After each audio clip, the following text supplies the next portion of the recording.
8వ అధ్యాయం మొదటి నుంచి 5 వచనాలు మార్చి అందరం చదువుకుందాం. ఆ దినములలో మరి ఒకసారి బహుజనులు కూడి రాగా వారికి తిననేమియూ లేనందున యేసు తన శిష్యులను తన యొద్దకు పిలిచి, నేటికి 3 దినములు నా యొద్దనున్నారు, వారికి తిననేమియూ లేనందున నేను వారి మీద కనికరపడుచున్నాను. నేను వారిని ఉపవాసముతో తమ ఇండ్లకు పంపివేసిన ఎడల మార్గములో మూర్ఛపోవుదురు. వారిలో కొందరు దూరము నుండి వచ్చియున్నారని వారితో చెప్పెను.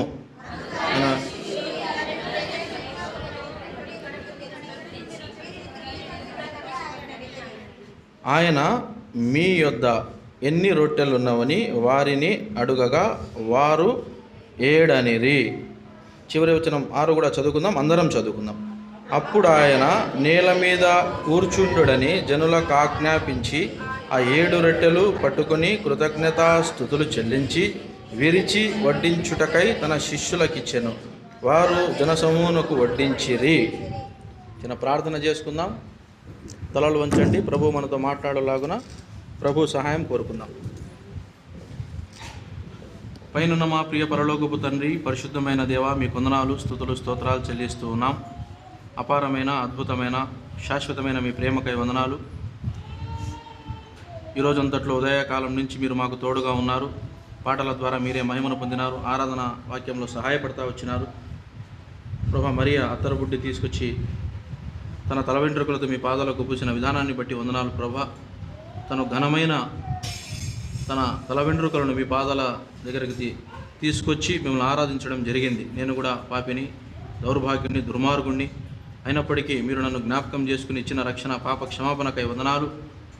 ప్రభా, మిమ్మల్ని ఏమించిన మీ రుణం తీర్చుకుని ఒప్పుకుంటున్నాను. కాబట్టి నా యొక్క స్తుతి ఆరాధన మీకు సమర్పిస్తూ ఉంటున్నాగా మీరు నా స్తుతి ఆరాధన అంగీకరించినారని నమ్మి స్తుతులు చెల్లిస్తున్నాను.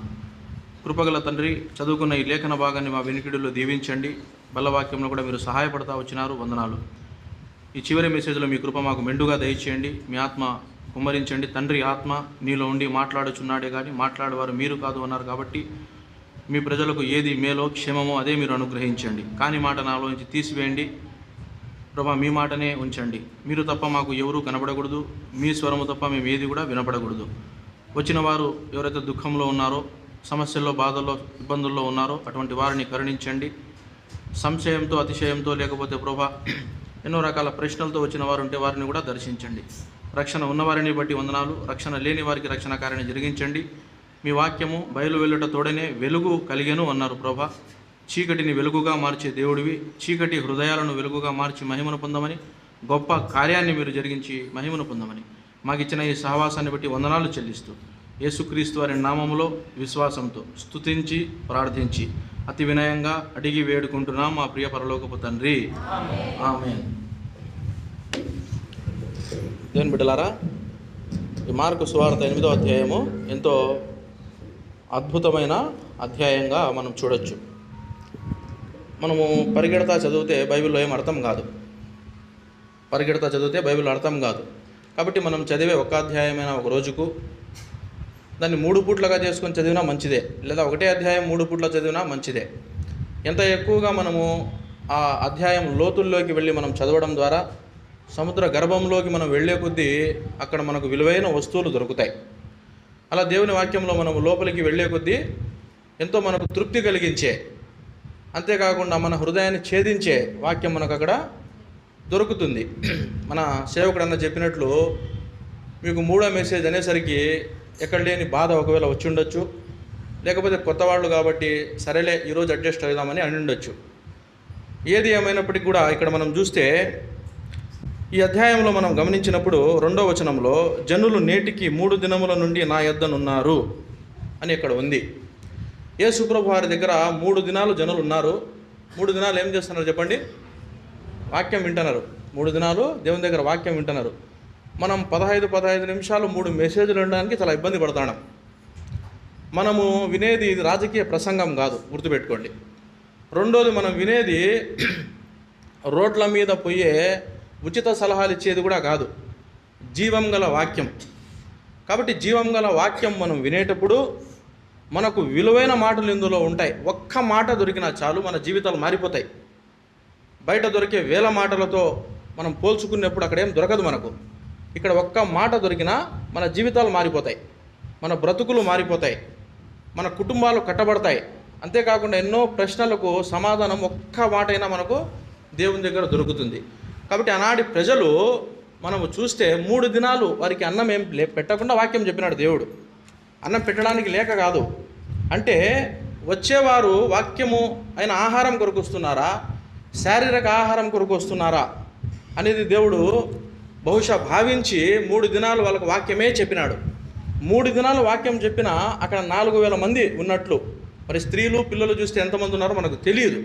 నేను పరిగెడుతూ చెప్తున్నాను, ఎందుకంటే మీ సమయం ఎక్కువ, దొంగిలించడం నాకు ఇష్టం లేదు. కాబట్టి ఈ ప్రజలతో పోల్చుకుంటే మనం వినే వాక్యము ఒక పూటలో 3 మెసేజ్లు పెద్ద విషయం కాదు. 3 దినాలు అన్నము లేకుండా దేవుని వాక్యము శ్రద్ధగా వారు వింటా వచ్చినారు. కాబట్టి అక్కడ మనం చూస్తే తిననేమీ లేనందున యేసు అక్కడ మన తన శిష్యులను తన యొద్దకు పిలచి అని అక్కడ 2వ వచనం చెప్తూ, జనులు నేటికి 3 దినముల నుండి నా యొద్దనున్నారు, వారికి తిననేమీ లేనందున నేను వారి మీద కనికరపడుచున్నాను. నేను వారిని ఉపవాసముతో తమ ఇండ్లకు పంపివేసిన మార్గములో మూర్ఛపోవుదురు, వారిలో కొందరు దూరము నుండి వచ్చి ఉన్నారని వారితో చెప్పాను. 3 దినాలు యేసుక్రీస్తు వారు వారికి ఆత్మీయమైన ఆహారాన్ని పెట్టినాడు. 2-3 కోణాలు మనం చూస్తాం ఇందులో. ఆత్మీయమైన ఆహారాన్ని పెట్టినాడు అంటే మన ఆత్మకు కావాల్సిన ఆహారాన్ని వారికి దయచేస్తూ వచ్చినాడు. అవి ఎంత మరి మాటలో మనకు తెలియదు, కానీ ఎంత పెద్ద స్పీకర్ అయినా 1 గంట సేపు కంటే ఎక్కువ చెప్తే మీరు వినలేరు. మీరు వింటారేమో, శక్తి ఉందేమో, కానీ నేనైతే వినలేను. 3 దినాలు యేసుప్రభు వారు వారిని ప్రసంగిస్తే వారు అన్నము కూడా పక్కన పెట్టేసి వాక్యము వింటా వచ్చినారు. 3 దినాలు బహుశా కొంతమంది క్యారీలు ఏమైనా తీసుకుపోయిండి వచ్చాం, మనకు తెలియదు, కానీ వాక్యం కోసమే పోయినారు వాళ్ళు, వాక్యం విన్నారు. మరి యేసుక్రీస్తు వారి మాటలు అటువంటివి, ఎంతసేపు విన్నా తనివి తీరదు. నా మాటలు మీరు మర్చిపోతారు 15 నిమిషాలకే. యేసుప్రభు వారి మాటలు బైబిల్ ఎన్ని సంవత్సరాలు మీరు చదివినా కానీ తనివి తీరదు, అది గుర్తుపెట్టుకోండి మీరు. కాబట్టి అటువంటి మాటలతో యేసుక్రీస్తు వారిని ఆత్మీయంగా తృప్తిపరిచినాడు. మీటింగులు అయిపోయినాయి, 3 దినాలు అయిపోయినాయి. ఇంకా జనాలు వెళ్ళిపోవాలంటే కొంతమంది అక్కడి నుంచే వచ్చినారు, రాచర్ల నుంచి, కొంతమంది కార్లదిని నుంచి ఉండొచ్చు, కొంతమంది ఆ పక్క బనగానపల్లె నుంచి వచ్చిండరు. చెప్తున్నా మీకు, అలా దూరం నుంచి వచ్చిన వాళ్ళు కూడా ఉన్నారు. వారి ఇండ్లకు వెళ్ళి వండుకోవాలంటే కుదరదు, దారిలోనే మూర్ఛపోయే పరిస్థితి. ఇక్కడ మనకి ఏం కనబడతా ఉందంటే యేసుక్రీస్తు వారు మన ఆత్మీయమైన ఆహారం కొరకే కాకుండా మన శారీరకమైన ఆహారం విషయం కూడా చింతించేవాడుగా ఉన్నాడని స్పష్టమవుతుంది. అంటే దీన్ని బట్టి మనం ఏం తెలుసుకోవాలా, యేసుక్రీస్తు వారు మనం ఆత్మీయంగా ఎంతైతే అవసరత కలిగి ఉన్నామో తెలిసిన దేవుడు, శారీరకంగా కూడా మనకు ఉన్న అవసరత ఆయనకు తెలుసు. కేవలము ఆత్మీయమైన ఆహారాన్ని పెట్టి వారిని పంపించేయలే, మీరు పోండి మీరు సావండి అని. ఆయన మన ఆకలి తెలిసిన దేవుడు. ఆయన జీవం గల మాటలు మనకు ఇవ్వడం ఎంత ఇష్టపడతాడో అలాగే మన అవసరతలు తీర్చడానికి కూడా అంతే ఇష్టపడే దేవుడుగా ఉన్నాడు. కాబట్టి ఆయన జనాల మీద కనికరపడినాడు. కూర్చున్న నువ్వు ఇది గుర్తుపెట్టుకో, కేవలం దేవుడు వాక్యం చెప్పి మన ఇండ్లకు పంపించేస్తాడు, వాక్యము చెప్పి మందిరం నుంచి వెళ్ళిపోతాం అట్లాంటి దేవుడు కాదు. కేవలం వాక్యము చెప్పడానికి, తన తీయని మాటలు వినిపించే వరకే ఉండే దేవుడు కాదు. మనకు ఆయన మన శారీరక అవసరతలు, ఇంట్లో ఉండే ఇబ్బందులు చూస్తాడు, మన కుటుంబంలో ఉండే సమస్యలు చూస్తాడు, మన పిల్లల ద్వారా ఎదుర్కొనే సమస్యలు చూస్తారు, ఇలా ఎన్నో రకాల ఆర్థిక ఇబ్బందులు చూస్తాడు, అనారోగ్య పరిస్థితులు చూస్తాడు. ఆయన అన్నీ చూస్తున్నాడు అనేది మన గమనికలో ఉన్నప్పుడు మనకు ధైర్యం ఉంటుంది. లేకపోతే నేను ఎంత భక్తి చేస్తున్నా నాకు ఆయన చూస్తున్నాడా లేదా అనే మనకు ఆలోచన ఉన్నప్పుడు మనం నీరసించిపోయే వాళ్ళంగా ఉంటాం. ఈ వచనం మనకి ఏం కనబడతా ఉంది అంటే ఈ యొక్క అవసరతను శిష్యులు గుర్తెరగలే, యేసుప్రభు వారు గుర్తెరిగినారు. కాబట్టి నీకేం తెలియాలంటే యేసుప్రభు వారు నీ ఆత్మ సంబంధమైన ఆహారం మటుకే కాకుండా నీ శారీరక అవసరతలు కూడా ఎరిగిన దేవుడు. నువ్వు ఉండే కష్టాలు ఆయనకు తెలుసు, నువ్వు ఉండే ఇబ్బందులు ఆయనకు తెలుసు, నువ్వు వెళ్తున్న పరిస్థితులు ఆయనకు తెలుసు. కాబట్టి నువ్వు ధైర్యంగా ఉండాలనేది యేసుప్రభు వారి యొక్క కోరిక అయి ఉంటున్నది.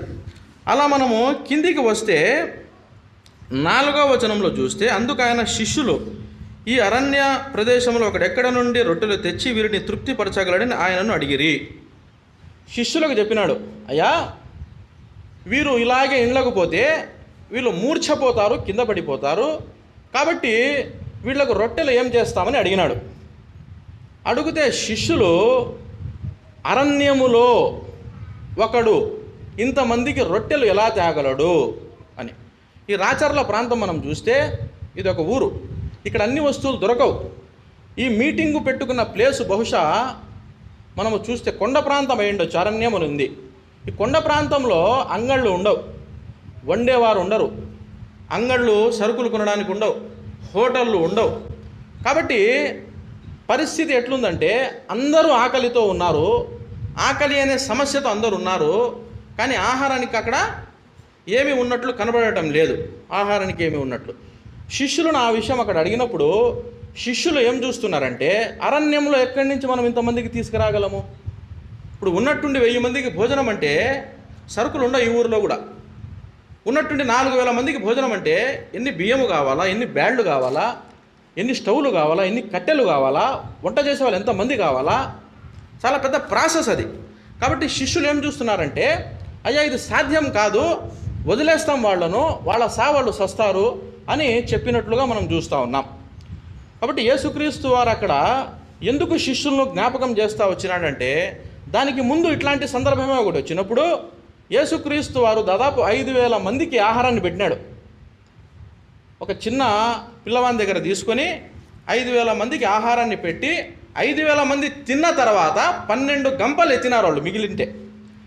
కాబట్టి శిష్యులు ఏం చెప్పిండాలా, వీళ్ళు ఎప్పుడైతే అన్నం తినకుండా పోతున్నారో ఒక మాట నిండాలి వాళ్ళు శిష్యులు, అయ్యా పోయినసారి మీరు ఇలాగే సందర్భం వచ్చినప్పుడు చాలామందికి అన్నం పెట్టినారు కదా, అటువంటి అద్భుతమే మళ్ళీ ఒక్కసారి చేసేయండి అయిపోతుందని. యేసు ప్రభు వారు అదే ఆశిస్తున్నాడు వాళ్ళ దగ్గర. ఏం ఆశిస్తున్నాడంటే, ఆ మాట చెప్తారేమో వచ్చి అని. వీళ్ళు చెప్పడంలే, ఆ మాట చెప్తారేమో, చెప్తానే చేస్తామని ఉన్నాడు యేసు ప్రభు. వీరు ఆ అద్భుతం చూసినారు, అద్భుతం చూసి కూడా మర్చిపోయినారు, అద్భుతం చూసి కూడా మర్చిపోతా వచ్చినారు. కాబట్టి మన జీవితాల్లో కూడా అది సాధ్యమే. పూర్వము దేవుడు మన జీవితాల్లో ఎన్నో అద్భుతాలు చేసి ఉంటాడు. ఇక్కడ కూర్చునే ప్రతి ఒక్కరి మధ్యలో ఎక్కువ శాతం చదువు లేని పల్లెటూరు వాళ్ళ మధ్యలో దేవుడు అద్భుత కార్యాలు చేస్తూ ఉంటాడు, అద్భుతాలు ఎన్నో చేసి ఉంటాడు. అయినా కూడా మనం మర్చిపోతూ ఉంటాం. ఈరోజు మళ్ళా ఆయన యొక్క శక్తిని శంకిస్తూ ఉంటాం, ఆయన యొక్క సహాయాన్ని మనము మర్చిపోతూ ఉంటాం. శిష్యులు అదే చేసినారు ఇక్కడ. అంటే కొంతమంది చరిత్రకారులు ఏం రాస్తారంటే, ఒకవేళ ఈ సందర్భమే లేదు బైబిల్లో, లేకపోతే ఈ సందర్భం జరగనే లేదు, అంత గొప్ప కార్యం పూర్వము చేసి ఉంటే ఇంత తొందరగా శిష్యులు ఎందుకు మర్చిపోతారు అని రాసినారు. వాళ్ళు రాసింది వాస్తవమే. ఎందుకు మర్చిపోతారు అనేది మనం అడగాల, వస్తే చెప్తాం మనం. ఇక్కడికి వచ్చిన వాళ్ళు కూడా మీ జీవితాల్లో దేవుడు అన్ని అద్భుతాలు చేసినాడు కదా, ఎందుకు మర్చిపోతామంటే మనమే సమాధానం చెప్పాలా. చేయలేదన్నా చెప్పాలా, లేదయ్యా చేయడం చేసినాడు మేము మర్చిపోయినామన్నా చెప్పాలా. అర్థమైందమ్మా? కాబట్టి కూర్చున్న మనము 2వ కోణంకు చెందిన వాళ్ళం. ఎన్నో అద్భుతాలు దేవుడు మనలో జరిగిస్తున్నాడు, ఎన్నో అద్భుతాలు మనం చూస్తూ ఉన్నాం. మన ఆర్థిక సమస్యల్లో, మన అనారోగ్య పరిస్థితుల్లో, అప్పుల బాధల్లో, కుటుంబంలో నెమ్మది లేని పరిస్థితుల్లో, ఇంకా నేను ఈదలేను, ముందుకు సాగలేను అనే ఎన్నో సందర్భాల్లో దేవుడు దాటించినాడు మనను, ఎన్నోసార్లు గెలిపించినాడు మనను. ఎన్నోసార్లు దేవుడు మనం సిగ్గుపడకుండా, అవమానానికి గురి కాకుండా మనకు విజయాన్ని ఇచ్చినాడు. అయినా మనము కొత్తగా అవిశ్వాసంతోనే మందిరానికి వస్తున్నాం, అవిశ్వాసంతోనే ఆయన దగ్గరికి పోతున్నాం. ఆయన ఏమీ చేయనట్లు, ఆయన దగ్గర మనం ఏమీ పొందుకోనట్లు, ఆయన మనను చేయి వదిలేసినట్లు, ఈ భక్తే వ్యర్థమైనట్లు ఆయన దగ్గరికి వస్తున్నాం. ఇంకా మేము అనుసరించడానికి, వెంబడించడానికి వేరే స్థలాలకు పోలేము. కాబట్టి కొద్ది భక్తితో, కొద్ది విశ్వాసంతో మందిరాలకు వస్తున్నాము అన్నట్లుగా మనం ప్రవర్తిస్తూ ఉన్నాం. వేరే చోట్లకు పోలేం, ఎందుకంటే వేరే వాళ్ళకి ఎంతెంత గొప్ప విషయాలు చెప్పినాం మనం. కాబట్టి ఇది వదిలిపోలేం. అట్లా అరకొర భక్తితో, అరకొర విశ్వాసంతో మనము మందిరాలకు వస్తూ ఉన్నాం. యేసుప్రభు వారు కూడా మన దగ్గర ఏం ఆశిస్తున్నాడు ఆయన, నీవు ప్రార్థన చేసేటప్పుడు పూర్వం చేసిన విషయాలు నాకు గుర్తు చేయి. గుర్తు చేయడం ద్వారా నీకు ఒక ధైర్యం వస్తుంది, తిరిగి నా దగ్గర నుంచి నువ్వు పొందుకుంటావు. నువ్వు మేలు అనుభవించి, అద్భుతం అనుభవించి కూడా నాకు గుర్తు చేయడం లేదంటే నువ్వు అద్భుతమైన మర్చిపోయి ఉండాలా, లేకపోతే అద్భుతం అన్నా నాకు జరగనే లేదన్నా నువ్వు భావిస్తూ ఉండాలి. రెండో అబద్ధాలే. అద్భుతం జరిగింది కానీ మనం మర్చిపోతా వచ్చినాం. కాబట్టి మర్చిపోవడం మంచిదే, కానీ ఏవి మర్చిపోవాలనో అవే మర్చిపోవాలా. ఏవి మర్చిపోకూడదో అవి మర్చిపోవడం ద్వారా పెద్ద ప్రమాదం ఉంది. దేవుడు మన జీవితాల్లో చేసిన కార్యాలు మర్చిపోవడం ద్వారా ప్రమాదంలో పడతాం మనం. విశ్వాసం సన్నగిల్లుతుంది. దేవుడు మన జీవితాల్లో చేసిన అద్భుత కార్యాలు మనం మర్చిపోవడం ద్వారా నూతనంగా ఏమి పొందుకోలేం మనం. కాబట్టి ఇక్కడ శిష్యుల విషయము, శిష్యులేమో అరణ్యాన్ని చూస్తున్నారు. అరణ్యం ఏం కనపడతా ఉంది? హోటళ్ళు లేవు, అంగళ్ళు లేవు, సరుకులు లేవు, బియ్యము లేవు, బ్యాళ్ళు లేవు, వండేవాళ్ళు లేవు. కాబట్టి అరణ్యం మనకేం చూపిస్తుందంటే, అరణ్యం అనేది ఒక భయానక పరిస్థితిని చూపిస్తుంది, కరువు చూపిస్తూ ఉంది. కానీ దేవుడు ఏం చూపిస్తున్నాడు? దేవుడిని చూడలేకపోతున్నారు శిష్యులు. మన జీవితాల్లో కూడా కొన్ని ప్రమాదాలు, కొన్ని అనారోగ్యాలు, కొన్ని ఆర్థిక సమస్యలు ఆలోచించే కొద్దీ తల పగిలిపోతుంది. ఎట్లా బయటపడగలం? ఎట్లా మనం బయటికి రాగలం? అసలు జరుగుతాదే ఇది? నా దగ్గర ₹1 లేదే, లక్షల అప్పుల్లో ఉన్నానే, అనారోగ్యం డాక్టర్లు చేతులు ఎత్తేసినారే, ఇప్పుడు ఎట్లా నేను ఆరోగ్యంలోకి రాగలుగుతాను? కుటుంబం చితికెల పడిపోయింది, ఈ కుటుంబం మళ్ళా కట్టబడుతుందా? పిల్లలు నా మాటనే వినబడడం లేదే, వాళ్ళు వినలేకపోతున్నారే, వాళ్ళు మళ్ళీ బాగుపడతారా? లేకపోతే నా పూర్వపు స్థితికి నేను రాగలనా? నేను సంతోషం అనేది అనుభవించి నెలలు సంవత్సరాలు అవుతా ఉంది, తిరిగి నేను సంతోషంలోకి రాగలనా అని. కాబట్టి మనము అప్పుడు శిష్యులలాగా మనం కూడా పరిస్థితులను చూస్తున్నాం కానీ దేవుణ్ణి చూడలేకపోతున్నామని అర్థం. దేవుడు ఏం ఆశిస్తున్నాడు? నువ్వు పరిస్థితులను చూసే కృంగిపోతావు, పరిస్థితులను చూసే నువ్వు ముందుకు సాగలేవు, పరిస్థితులను చూసే నువ్వు ముందుకు రాలేవు, నన్ను చూడు. పేతురుతో చెప్తా వచ్చినాడు నీళ్ళ మీద నడిచేటప్పుడు. పేతురు నీళ్ళని చూస్తుంటే నీళ్ళని కాదు నన్ను చూడన్నాడు. కాబట్టి యాత్రా జీవితంలో మనం కొనసాగాలంటే యేసు ప్రభువును చూడాలా. నీ సమస్య ఎంత పెద్దదైనా కానీ, నీ సమస్య పరిష్కారం కాదు అనుకుని నువ్వు తీర్మానంకి వచ్చేసినా కానీ, నీ సమస్యలో నుంచి నువ్వు బయటపడలేవని ఎవరన్నా నిన్ను అనివేసినా కానీ, నిన్ను ఎంత భయపెట్టినా కూడా నీవు ఆయనను నమ్ముకునో ఆయన నిన్ను విడిపిస్తాడు, ఆయన నిన్ను బయటికి తీసుకొస్తాడు. నీవు చేయాల్సిందల్లా ఆయన విశ్వాసం ఉంచడమే. ఎన్నో అద్భుతాలు నువ్వు చూసినావు, ఎన్నో సాక్ష్యాలు నువ్వు విన్నావు, ఎంతో గొప్ప కార్యాలు దేవుడు నీ జీవితంలో జరిగించినాడు. అయినా కూడా అవిశ్వాసాన్ని బట్టి దేవుని దగ్గర రావాల్సినటి మనం రాబట్టుకోలేకపోతాడు. ఇంత చేసినా వీరు నా యందు విశ్వాసమే ఉంచినప్పుడు వారికి ఇవ్వడం ఏం మేలు అన్నట్లుగా మనము ప్రవర్తిస్తూ ఉన్నాం. శిష్యుల విషయంలో అదే ఆశించినాడు దేవుడు. ప్రభా లాస్ట్ టైం చేసినావు కదా, ఇప్పుడు కూడా నువ్వు ఒక అద్భుతం చేసి ఈ 4000 మంది సంతోషంగా తిని ఇళ్ళకపోతారంటే అట్లా చెప్పడంలే. ఏడవుతుంది ప్రభా, ఏడ వీలుతుందని ప్రభువుకు చెప్తున్నారు వచ్చి. కాబట్టి మనమే కొన్నిసార్లు ప్రభువుకు చెప్తా ఉంటాం, ఇది కాదులే ప్రభా, మా కొడుకు బాగుపడలే, మా భర్త బాగుపడలే, నేను బాగుపడడం ఇంకా జరగదులే, నా అనారోగ్యం బాగుపడదులే, నా పరిస్థితి ఇంకా తారుమారైపోయిందిలే, నేను ఇంకా చనిపోవడమే. కొంతమంది అయితే చావు కోసము ఎదురు చూస్తూ ఉంటారు. ఇంకెప్పుడప్పుడు ఆ రోజులు వచ్చేస్తే చచ్చిపోదామా అని కూడా ఎదురు చూస్తూ ఉంటారు. తృప్తి లేని, సంతోషం లేని, ధైర్యం లేని, విశ్వాసం లేని జీవితంలో పుట్టినందుకు ఏదో ఒక జంతువులాగా రోడ్డు మీద పడి చచ్చిపోతూ ఉంటాయి. జంతువులు ఎవరు పట్టించుకోరు. అట్లాగా మనము జీవితాన్ని చనిపోవడానికి ఎదురు చూసేవారంగా ఉంటాం. ఆశ లేని, తృప్తి లేని జీవితం. దేవుడు మరి ఎందుకు ఈ విధంగా నా దగ్గరికి వచ్చి మీరు పూర్వం చేసినవి నాకు గుర్తు చేయండి అని దేవుడు ఎందుకు చెప్తున్నాడు అనే విషయాన్ని మనము చూసినప్పుడు ఆయన ఎంతో చింతిస్తూ బాధపడుతూ ఉన్నట్లుగా కూడా మనకు కనబడతా ఉంది. తర్వాత 5వ వచనం లేక అక్కడికి వస్తే 8:5లో మనం చూసినప్పుడు ఇంకొక కోణం మనం అక్కడ చూడగలుగుతాం. ఆయన మీ యొద్ద ఎన్ని రొట్టెలు ఉన్నవని వారిని అడుగగా వారు 7 అనిరి.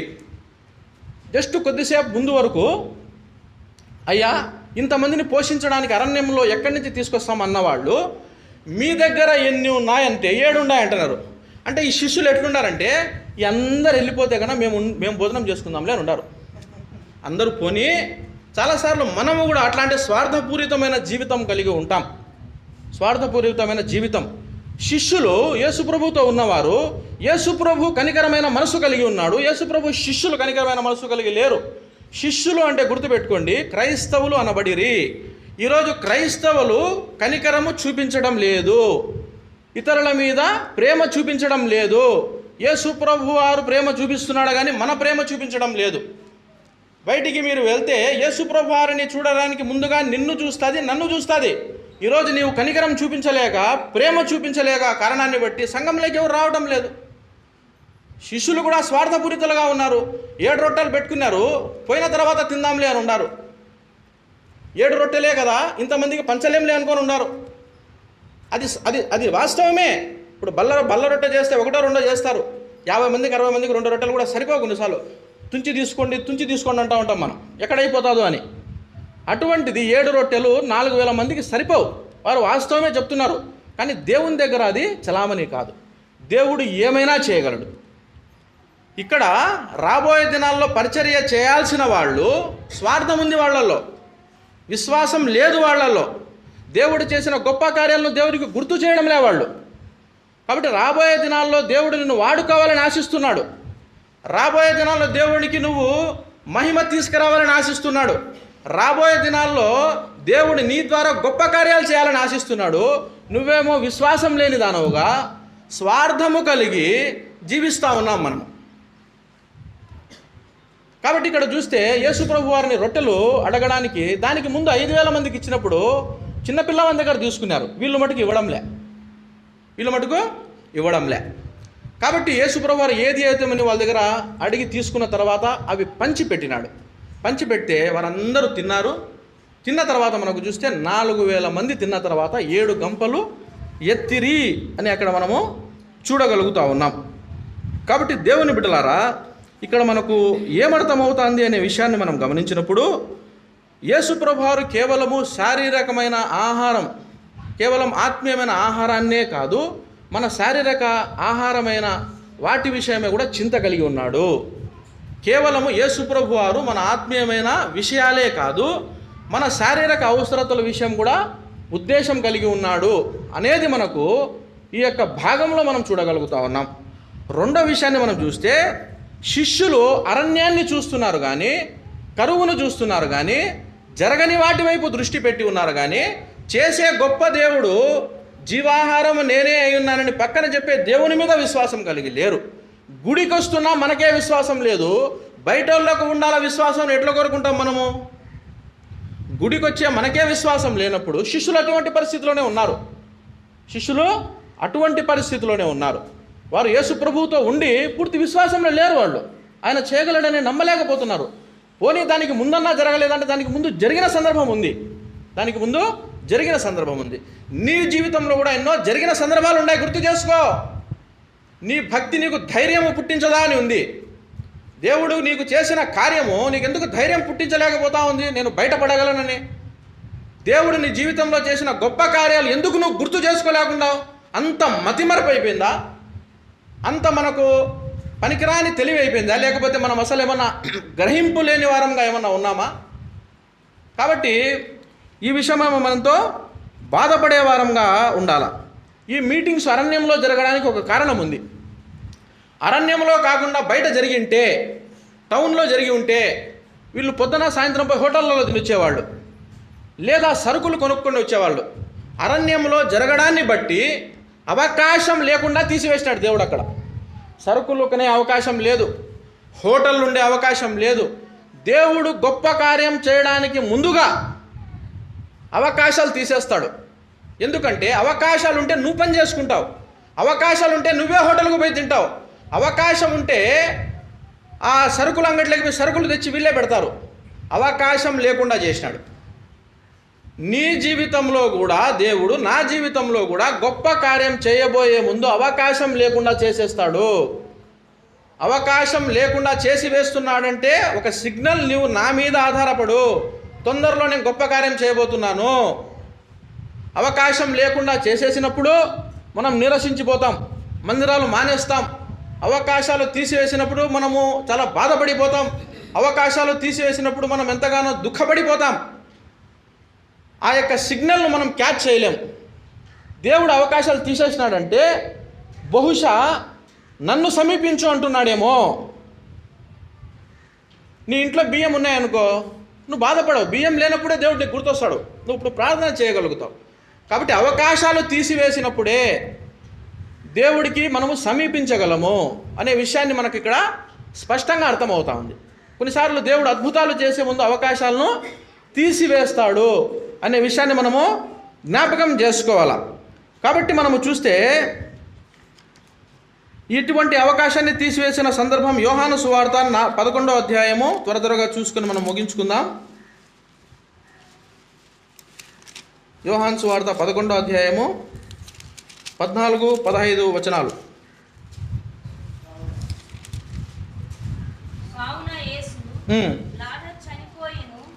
మీరు నమ్మునట్లు నేను అక్కడ ఉండలేదని మీ నిమిత్తం సంతోషించుచున్నాను. ఆయనను అతని యొద్దకు మనం వెళ్ళుదాము రండి అని స్పష్టంగా వారితో చెప్పారు. అందుకు దిదుమ అనబడిన చాలమ్మా. కాబట్టి మనం చూస్తే ఇక్కడ మనకు అర్థమవుతూ ఉన్నట్లుగా ఇదే అధ్యాయము 3-6 వచనాల్లో చూసినప్పుడు యేసు ప్రభు వారికి కబురు ఎప్పుడు పెట్టినారంటే ఆయన ఇంకా రోగిగా ఉన్నప్పుడే కబురు పెట్టినారు. రోగిగా ఉన్నప్పుడే కబురు పెట్టినా యేసు ప్రభు అక్కడికి పోలే. చనిపోయిన తర్వాత మీ నిమిత్తము నేను పోకుండా ఉండడాన్ని బట్టి సంతోషిస్తున్నాను అని శిష్యులతో చెప్పినాడు. రోగిగా ఉన్నప్పుడు పోయింటే ఆ రోగాన్ని బాగు చేస్తే కేవలం ఆ ఇంటి వారు సంతోషించేవాళ్ళు. లాజరు చనిపోవడము, సమాధి చేయబడము, 4 దినాల తర్వాత పోవడం అనేది ఇంకా అందరూ ఇక అసాధ్యము, ఆలోచన కూడా లేదు లాజరు బ్రతుకుతాడని, లాజరు బయటకు వస్తాడనే ఆలోచన ఎవరికీ లేదు. ఇంకా అటువంటి సందర్భంలో దేవుడు పోయి గొప్ప కార్యాన్ని చేస్తూ వచ్చినాడు. కాబట్టి కొన్నిసార్లు అవకాశమే లేని చోట మనకు ఎటువంటి అక్కడ మనం ఇంకా బయటపడతామనే మార్గమే కననప్పుడు దేవుడు సీన్లోకి ఎంటర్ అవుతాడు. దేవుడు మన యొక్క పరిస్థితిలోకి ఎంటర్ అవుతాడు. మన యొక్క పరిస్థితిలోకి ఎంటర్ అయ్యి మనను ఆ స్థితిలో నుంచి బయటికి తీసుకురాగలుగుతాడు. కాబట్టి అరణ్యములో ఆహారము దేవుడు ఇవ్వడానికి ఈ యొక్క లాజరు విషయం మనము గమనించినా, ఈ లాజరు విషయం మనము చూసినా కూడా అదే జరిగింది. దేవుడు లాజరు జీవితంలో గొప్ప కార్యం చేయడానికి ముందుగా లాజరు చనిపోయేంత వరకు ఆగినాడు. చనిపోవడమే కాదు, సమాధి చేయబడేంత వరకు ఆగినాడు. అంటే ప్రజలందరూ ఒక తీర్మానంలోకి వచ్చేయాల, లాజరు చనిపోయినాడు, అప్పుడే లాజరును లేపితే ఆ చుట్టుపక్కల ప్రాంతాల్లో గొప్ప కార్యం జరుగుతుంది. లాజరు బతికి ఉన్నప్పుడే చేస్తే అనారోగ్యాన్ని స్వస్థపరిచిన వాడు అవుతాడు. చనిపోయిన గంటకో అర్ధగంటకో వస్తే లాజరు చనిపోలే, మత్తులో ఉన్నాడు, లేకపోతే పడుకొని ఉన్నాడు అని లేపినారనే కొత్త పుకారు లేపుతారు. ప్రజలందరి ముందర సమాధి జరగాల, ప్రజలందరూ గ్రహించాలా అతను చనిపోయినాడని, అప్పుడు లేపితే దేవుని గొప్ప కార్యం అనేది బయలుపడుతుంది. నా జీవితంలో, నీ జీవితంలో కూడా దేవుడు కొన్నిసార్లు చేయబోయే గొప్ప కార్యాన్ని ప్రజలందరూ చూసినప్పుడు దేవుణ్ణి నమ్ముకోవడానికి, దేవుని యందు విశ్వాసం ఉంచడానికి ఆ యొక్క కార్యాన్ని దేవుడు వాడుకునే వాడుగా ఉంటాడనే విషయాన్ని మనం చూసుకోవాలి. మరి ఇంత గొప్ప దేవుడు ఉన్న కొన్నిసార్లు మనము ఎందుకు మన ప్రార్థనలు అంగీకరించబడటం లేదంటే 2 వచనాలు చూపించి మనము ముగించుకుందాం. కాబట్టి మీ యొక్క సమయానుభవాన్ని బట్టి నేను ఆపేస్తున్నా. కాబట్టి ఇక్కడ మనం చూస్తే మార్కు సువార్త 8వ అధ్యాయం 14వ వచనం తీయండి.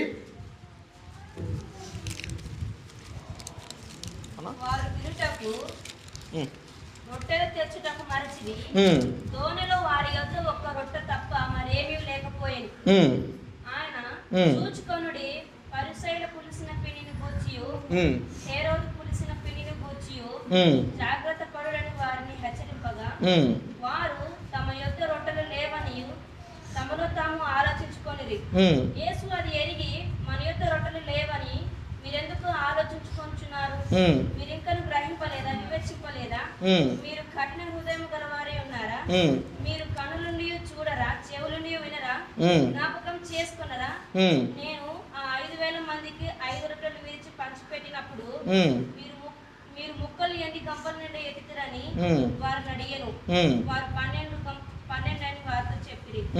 ఆ 4,000 మందికి 7 రొట్టెలు నేను విరచి పంచిపెట్టినప్పుడు ముక్కలు ఎండి గంపల నుండి ఎత్తిరని ఆయన అడగగా వారు 7 అనిరి. చాలండి. కాబట్టి శిష్యులు గ్రహించలేకున్నారనేది యేసుప్రభు అక్కడ కోపడుతూ ఉన్నాడు. ఇదొక తర్వాత సందర్భం ఇది. కాబట్టి మళ్ళీ ఇటువంటి సందర్భమే ఒకటి వచ్చింది. కానీ యేసుప్రభు శిష్యుల దగ్గర రొట్టెలు లేవు, వారు రొట్టెలు లేవని మళ్ళీ మర్చిపోయినారు. 5,000 మందిది మర్చిపోయినారు, 4,000 మందిది మర్చిపోయినారు. మళ్ళీ ఇప్పుడు రొట్టెలు లేవు అని మళ్ళా కరువును గురించి ఆలోచన చేస్తూ ఉన్నారు. కాబట్టి యేసుప్రభు వారు ఇంకా వాళ్ళ మీద కొంచెం సీరియస్ అవుతూ ఉన్నాడు. వారి యొక్క గ్రహింపు లేని పరిస్థితిని బట్టి, హృదయ కాఠిన్యాన్ని బట్టి. కాబట్టి మన జీవితాల్లో కూడా ఇలా యేసుప్రభు వారు చేస్తూ ఉన్నా మనం మర్చిపోతూ ఉండడాన్ని బట్టి గ్రహింపు లేకుండా ఉండే విధంగా మనము ప్రవర్తిస్తూ ఉంటాం. కాబట్టి యోహాను సువార్త 11:42 చూడండి. నీవు ఎల్లప్పుడూ నా మాట వినుచున్నావని నేను ఎరుగుదును గాని నీవు నన్ను పంపితివని చుట్టూ నిలిచి ఉన్న ఈ జనసమూహము నమ్మునట్లు వారి నిమిత్తమై ఈ మాట చెప్పిదునని. చాలు. యేసుప్రభు వారు లాజరును లేపడానికి ముందుగా ప్రార్థన చేసేటప్పుడు నీవు నా మనవి వినుచున్నావని నేను ఎరుగుదును. యేసుప్రభు వారు ఏం గుర్తించారు? అయ్యా, పూర్వం నా మనవిలు మీరు ఎన్నో విన్నారని తండ్రికి విన్నవించుకుంటానన్నాడు. పూర్వం ఎన్నో మనవులు మీరు విన్నారు, ఇది కూడా మీరు వింటారని నాకు తెలుసు, కానీ ప్రజల నిమిత్తం ఈ విధంగా నేను ప్రార్థన చేస్తున్నానని. కాబట్టి గొప్ప గొప్ప దైవజనులు ప్రార్థన చేసేటప్పుడు దేవునికి గుర్తు చేస్తారు. అలా మనము మొదటి దినవృత్తాంతములు 17వ అధ్యాయము ప్రార్థన చేసేటప్పుడు దయచేసి ఈ విధంగా ప్రార్థన చేయడానికి ప్రయత్నం చేయండి. దేవుడు మీకు ఇచ్చిన వాగ్దానాలను గుర్తు చేయండి ఆయనకు ఒకసారి. అలా గుర్తు చేయడం ద్వారా 17:23-27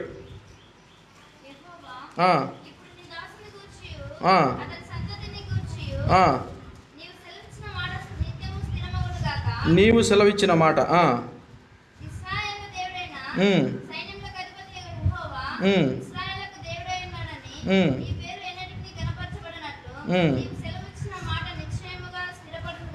చాలండి. నీవు సెలవిచ్చిన మాట అని దావీదు తన కుటుంబము స్థిరపడే విషయంలో అక్కడ మనకు చెప్తూ ఉన్నట్లు మనం చూడగలుగుతూ ఉన్నాం. అలాగే నిర్గమాకాండం 32వ అధ్యాయము ముగించుకుందాం ఒక 2-3 నిమిషాల్లోనే. నిర్గమాకాండము 32వ అధ్యాయము 11-14 వరకు.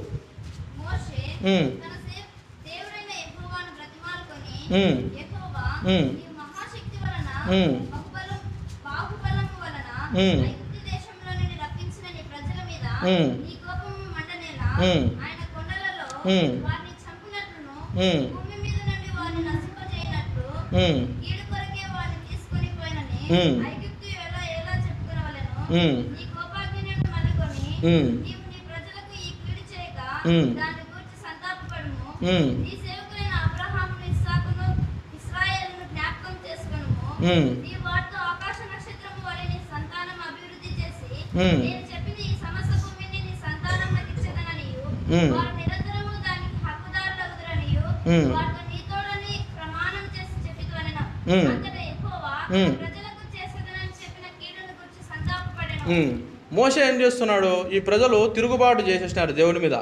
మోషే తిరిగి దేవునికి గుర్తు చేస్తున్నాడు, అయ్యా అబ్రహాం ఇస్సాకు నువ్వు ఒక వాగ్దానం ఇచ్చినావు కదా, నీ యొక్క సంతానాన్ని నక్షత్రాల వలె ఇసుకగలే నేను విస్తరింపజేస్తానని. ఇప్పుడేమో వీరు చేసిన పొరపాటును బట్టి వీరందరినీ నేను నశింపజేస్తానంటున్నావు. నువ్వు ఇచ్చిన వాగ్దానాన్ని ఒకసారి గుర్తు చేసుకో అంటున్నాడు. దేవుడికి ఎప్పుడైతే గుర్తు చేసినాడో దేవుడు వారి విషయం కీడు చేయకుండా సంతాపపడి ఆగిపోయినాడని ఉంది. అంటే మరి దేవునికి గుర్తుండదని కాదు, ఎప్పుడైతే నీకు గుర్తుంటుందో.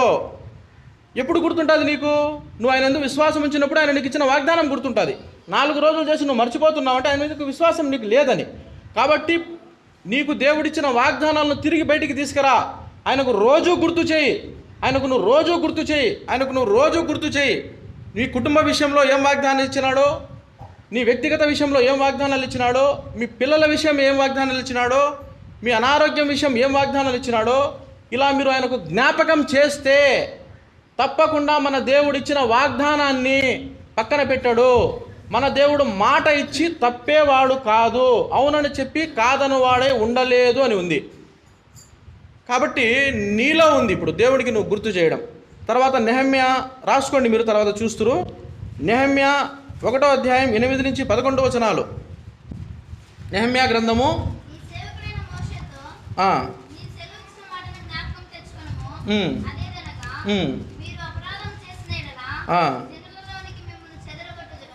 చాలమ్మా. అక్కడ మనం చూస్తే నీవు సెలవిచ్చిన మాటను జ్ఞాపకము తెచ్చుకొనుము అని అక్కడ చెప్తూ ఉన్నాడు. కాబట్టి ఇక్కడ మనం చూస్తే నెహెమ్యా ప్రజల విషయమై ప్రార్థిస్తున్నప్పుడు నువ్వు వారిని విడిపిస్తానని 70 సంవత్సరాల తర్వాత వాగ్దానం ఇచ్చినావు కదా, అది నువ్వు జ్ఞాపకం చేసుకో అంటున్నాడు. కాబట్టి పెద్ద పెద్ద భక్తులలో వారు ఏం చేసేవాళ్ళు అంటే దేవుడు తన ఇచ్చిన వాగ్దానాన్ని తిరిగి ఆయనకు జ్ఞాపకం చేసేవాళ్ళు. యేసుప్రభు వారు కూడా అదే చేసింది. అక్కడ యేసుప్రభు వారు కూడా అదే చేసినాడు. మోషే అదే చెప్తా వచ్చినాడు, నెహమ్యా అదే చెప్తూ ఉన్నాడు, దావీదు ఆ విధంగానే చెప్తూ ఉన్నాడు. ఆదికాండము 32:9-12. ఆదికాండము 32. అప్పుడు యాకోబు, ఉమ్, నా తండ్రి అయిన అబ్రహాము దేవా, ఉమ్, నా తండ్రి అయిన ఇస్సాకు దేవా, ఉమ్, నీ దేశమునకు నీ బంధువుల యొద్దకు తిరిగి వెళ్ళుము. ఉమ్. నీకు మేలు చేస్తుందని నాతో చెప్పిన యెహోవా, నాతో చెప్పిన యెహోవా ఎక్కడ చెప్తున్నాడు? అది చూస్తే 31:13 చూడండి. ఇదే ఆదికాండము 31:13. నీవెక్కడ సమము ఉమ్, నీవెక్కడ ఉమ్, సమము మీద నూనె పోసితివో, ఉమ్, ఎక్కడ నాకు బ్రతుకడ చేసితివో, ఉమ్, ఆ బేతేలు దేవుడను నేనే. ఉమ్, ఇప్పుడు నీవు లేచి ఈ దేశం నుండి బయలుదేరి ఉమ్, నీ పుట్టిన దేశంలోకి తిరిగి వెళ్ళమని నాతో చెప్పినాను. ఉమ్. అందుకు చాలండి. దేవుని దూత చెప్పిన వాగ్దానాన్ని తిరిగి దేవునికి జ్ఞాపకం చేస్తున్నాడు యాకోబు. అయ్యా, నువ్వు పొమ్మని చెప్పినావు కదా, నేను పోతున్నాను, నాకు ముందు శత్రువులు ఉన్నారనే భయం ఉంది అని జ్ఞాపకం చేస్తున్నాడు. కాబట్టి ఇలా భక్తుల జీవితాల్లో మనం చూసినప్పుడు ఆ విధంగా చేస్తూ వచ్చినారు. యెషయా గ్రంథము 43:26. మనం ముగించుకుందాం, ఇంకా ఇదే లాస్ట్ వచనం మనకు. మీ యొక్క సమయాన్ని బట్టి నేను ఆపేస్తున్నాను ఇక్కడ. నాకు జ్ఞాపకం చేయము, ఉమ్, మనము కూడి వాదిద్దాము. ఉమ్, నీవు నీతిమంతుడుగా తీర్చబడినట్లు ఉమ్. నీ వ్యాజ్యమును వివరించుము. చాలండి. అక్కడ మనం చూస్తే 25లో చూస్తే దేవుడు మాటలని అర్థమవుతుంది. నేను నేనే ఆ. నా చిత్తానుసారంగా నీ అతిక్రమములను తుడిచివేయుచున్నాను. ఉమ్, నేను నీ పాపములను జ్ఞాపకం చేసుకొనను. చాలండి. అంటే దేవుడు మాట్లాడే కంటిన్యూయేషన్ అది. అప్పుడు ఏమంటున్నాడంటే, నాకు జ్ఞాపకము చేయము. ఇది గుర్తుపెట్టుకోండి మీరు, నాకు జ్ఞాపకం చేయము. ఇంకా మనం జ్ఞాపకం చేయడం లేదంటే ఇంకా మనము ఎంత మతిమరుపు కలిగిన వాళ్ళమో ఇంకా మనకే వదిలేస్తున్నాం. ఇంత గొప్ప కార్యాలను చేస్తానని దేవుడు చెప్పినా జ్ఞాపకం చేయడానికి కూడా మనకు సమయం లేదంటే, లేకపోతే జ్ఞాపకం ఉంచుకోవడానికి కూడా మనకు సమయం లేదంటే ఇంకా మన స్థితి నుంచి మనల్ని ఎవరు కూడా కాపాడలేరు. కాబట్టి గుర్తు చేయాలంటే మనకు గుర్తుండాలా. ఫస్ట్ దేవునికి నువ్వు గుర్తు చేయాలంటే నీకు గుర్తుండాలా. నీకు ఎప్పుడు గుర్తుంటుంది? ఒక రూట్ నేను పోయి వచ్చిన తర్వాత రెండోసారి పోతే గుర్తుంటుంది, మూడోసారి పోతే గుర్తుంటుంది. ఎప్పుడు రాని రూట్ నాకు గుర్తుండదు. అంటే నువ్వు బైబిల్లోకి పోతే కదా నీకు గుర్తుండడానికి. నువ్వు బైబిల్లోకే పోకుండా ఎట్లా గుర్తుంటుంది? నువ్వు పొద్దున్న లేచినప్పటి నుంచి సేవకంతో ప్రార్థన చేయించుకుంటేవి, చందా కింద వేసి ఆన్లైన్లో ప్రార్థన చేయించుకుంటేవి, ఎవరన్నా అన్నోళ్ళు వస్తే వాళ్ళతో ప్రార్థన చేయించుకుంటేవి. మనం బైబిల్లోకి పోయిందే లేదు. బైబిల్లోకి నువ్వు పోయా అంటే పోయిన వాళ్ళని అడుగుతాండవు నువ్వు. కాబట్టి దేవుని బిడ్డలారా, దేవుడు నీకే ఇచ్చినాడు అవకాశము. గుర్తు చేయ ఆయనకు. నువ్వు గుర్తు చేయ స్వామి. నీకు గుర్తు చేయడానికి ఏం బాధ? నీకు గుర్తు లేదా? బైబిల్ బాగా చదువు, గుర్తుపెట్టుకో వాగ్దానాలు. అయినా కూడా నీకు షార్ట్ మెమొరీ ఉందా? ఒక బుక్లో రాసుకొని నీకు ఇచ్చినవన్నీ మహా అంటే 10 నిమిషాలు టైం పడుతుంది నీకు. ఆ బుక్ ముందర పెట్టుకొని గుర్తు చేస్తా కూర్చో నువ్వు. ప్రభా ఇది చెప్పినావు కదా చెయ్యి, ప్రభా ఇది చెప్పినావు కదా చెయ్యి, ప్రభా ఇది చెప్పినావు కదా చెయ్యి అని ప్రభు నీకు మార్గాన్ని ఏర్పాటు చేసి ఆయన నీకు ఇచ్చిన వాగ్దానాన్ని నెరవేరుస్తాడు. కాబట్టి దేవుని బిడ్డలారా, మనకు చాలా ఉంది ఇంకా. కాబట్టి ఇక్కడితో ముగిస్తూ ఉన్నాను. దేవుడు గుర్తు చేయమని చెప్తున్నాడు. ఎన్నో సంవత్సరాల నుంచి 31వ తేదీ వాగ్దానం తీసుకొని ఉంటారు. ఎన్నో సంవత్సరాల నుంచి క్యాలెండర్ వాగ్దానాలు తీసుకొని ఉంటారు. ఎన్నో సంవత్సరాల నుంచి బైబిల్ చదువుతా వాగ్దానాలు తీసుకొని ఉంటారు. ఎన్నో సంవత్సరాలు కుటుంబ వాగ్దానాలు తీసుకొని ఉంటారు. బర్త్డేలకు వాగ్దానాలు తీసుకొని ఉంటారు. పెళ్లి రోజు వాగ్దానాలు తీసుకొని ఉంటారు. బాప్తిజంకు వాగ్దానాలు తీసుకొని ఉంటారు. ఇలా ఎన్నో రకాల వాగ్దానాలు తీసుకొని ఉంటారు. దయచేసి గుర్తు చేయండి. ఒక్క వాగ్దానం మనకు దేవుడు పట్టుకున్నా మన జీవితాలు మారిపోతాయి. ఒక్క వాగ్దానం పట్టుకున్నా కానీ మన జీవితాలు తరతరాలు మారిపోతాయి. గుర్తు చేయలేకపోతున్నాం. దేవునికి గుర్తు చేయమంటే దేవునికి మతిమరపని కాదు. నువ్వు గుర్తు చేయలేని అలసత్వంలో ఉన్నావంటే నీకు అవసరం లేదని. నువ్వు గుర్తు చేయలేని మతిమరుపులో ఉన్నావంటే నీకు పట్టింపు లేదని. ఒక గొప్ప వ్యక్తి, ముఖ్యమంత్రి స్థాయిలో వ్యక్తి నాకు ఒకసారి వచ్చి కనబడని చెప్పినాడు. కనబడాలి నువ్వు పోయి, సార్ ఆ రోజు మా రాచర్లోకి వచ్చినావు కదా సార్, రాచర్లోకి వచ్చి నేను నీకు ఒక అర్జీ ఇచ్చినాను కదా, అర్జీ ఇస్తే నువ్వు ఒకసారి విజయవాడకు వచ్చి కలవమని చెప్పినావు కదా, విజయవాడకు వచ్చినా సార్ అని. దానికి ఒక విధవరాలను మనం చూసినాం. అన్యాయస్తుడైన న్యాయాధిపతి దగ్గరికి మాటి మాటికి పోతే అన్యాయస్తుడైన వాడే బేజారైపోయి శాంక్షన్ చేసేసినాడు. నువ్వు అడుగు, ప్రభా 31వ తేదీ వాగ్దానం ఇచ్చినావు కదా నీ సంతానాన్ని విస్తరింపజేస్తానని. నువ్వు అడుగు, నీకు మంచి ఆరోగ్యం కలగజేస్తానని వాగ్దానం ఇచ్చినావు కదా ప్రభా. అదో ఆ వాగ్దానం తీసుకొని నీ మందిరానికి వచ్చిన, ఆ వాగ్దానం తీసుకొని నీ సన్నిధికి వచ్చిన, అంటే బైబిల్ చదువుతాడా, ఆ వాగ్దానం తీసుకొని నీ కాళ్ళ కిందకు వచ్చిన, చెప్పు నాకు ఇవ్వు, నాకు ఎందుకు ఇవ్వు ప్రభా, ఎక్కడికి నేను వెళ్ళగల? అడుగు నువ్వు. రెండో విషయం, విశ్వాసం అంటే అడిగి పొందుకోవడమే కాదు, విశ్వాసం అంటే ఇవ్వడం కూడా. అది వేరే కోణం, ఇప్పుడు టైం లేదు, మనం చూడలేం. శిష్యుల దగ్గర ఏం ఆశించినాడంటే, శిష్యులు ఇస్తే ఇంకా మాకుండవు అనుకున్నారు. దేవుడు అట్లా ఎప్పుడు అనుకోడు. విశ్వాసం అంటే ఇవ్వడం కూడా. బీద విధవరాలను చూసుకోండి, ఇప్పుడు ఇచ్చిన శిష్యులు ఇచ్చినప్పుడు మళ్ళీ 7 గంపలు ఎత్తినారు, 7 రొట్టెలే వాళ్ళు ఇచ్చింది. అబ్రహామును చూసుకోండి, ఒకటే సంతానాన్ని ఇచ్చేయమంటే ఇచ్చినాడు. ఇసుకురైన వాళ్ళంత సంతానాన్ని, నక్షత్రాలంత సంతానాన్ని దేవుడు అతనికి ఇస్తా వచ్చినాడు. యేసు ప్రభు తన ప్రాణాన్ని ఇచ్చివేస్తా వచ్చినాడు. కాబట్టి బైబిల్లో మనం చూస్తే పొందుకోవడం మాత్రమే కాదు, ఇవ్వడం కూడా విశ్వాసం. చాలాసార్లు మనం ఇవ్వకపోవడానికి కారణం ఏమంటే, 7 రొట్టెలే మన దగ్గర ఉంటే వేరే వానికి ఇచ్చేస్తే రేపు నాకెట్లా, నా దగ్గర ఉంటే 100 రూపాయలు ఇచ్చేస్తే రేపు నాకెట్లా, ఉండేది నా దగ్గర 2 కాసులే, ఇంకా చివరి 2 కాసులు ఇచ్చేస్తే ఎట్లా? సారేపతు విధవరాలు కూడా ఒక పూటకే ఉంది, తిని చచ్చిపోవాలా? ఇక్కడేమో ఏలియా అడుగుతున్నాడు, ఇచ్చేస్తే నేను నా కొడుకు ఎట్లా అని అనుకోలే వీళ్ళందరూ. యేసుప్రభు వారు కానీ, బీద విధవరాలు, కానుకలు వేసే విధవరాలు కానీ, అబ్రహాము కానీ, సారేపతు ఆయమ కానీ అనుకోలే. వాళ్ళు అనుకునింటే ఇచ్చిండే వాళ్ళు కాదు. వాళ్ళు ఇవ్వకపోయింటే, యేసుప్రభు నీ కొరకు నా కొరకు తన ప్రాణం ఇవ్వకపోయి ఈరోజు నువ్వు నేను ఇక్కడ కూర్చుండేవాళ్ళు కాదు. అబ్రహాము తన కుమారుని ఇవ్వకుండా ఉండింటే అతను విశ్వాసులకు తండ్రి అయ్యిండేవాడు కాదు. ఆ బీద విధవరాలు ఆ 2 కాసులు ఇవ్వకుండా ఉండింటే జీవగ్రంథంలో ఆమె పేరు ఉండేది కాదు. సారేపతి విధవరాలు చచ్చిపోయే ముందు కూడా ఒక పూటకు పెట్టుకొని కూడా మళ్ళీ ఇవ్వకపోయిండా ఉంటే ఆమె బ్రతికిన దినాలు నూనె అయిపోలేదు, పిండి అయిపోలేదు ఉంది. నీ జీవితంలో విశ్వాసం అంటే కేవలం అడిగి పొందుకోవడమే కాదు, ఇవ్వడానికి కూడా సిద్ధపడాల. ఇవ్వడానికి కూడా నువ్వు సిద్ధపడితేనే నువ్వు విశ్వాసిగా ఉన్నట్టు. దేవుడి యొక్క వాక్యాన్ని దీవించుగాక.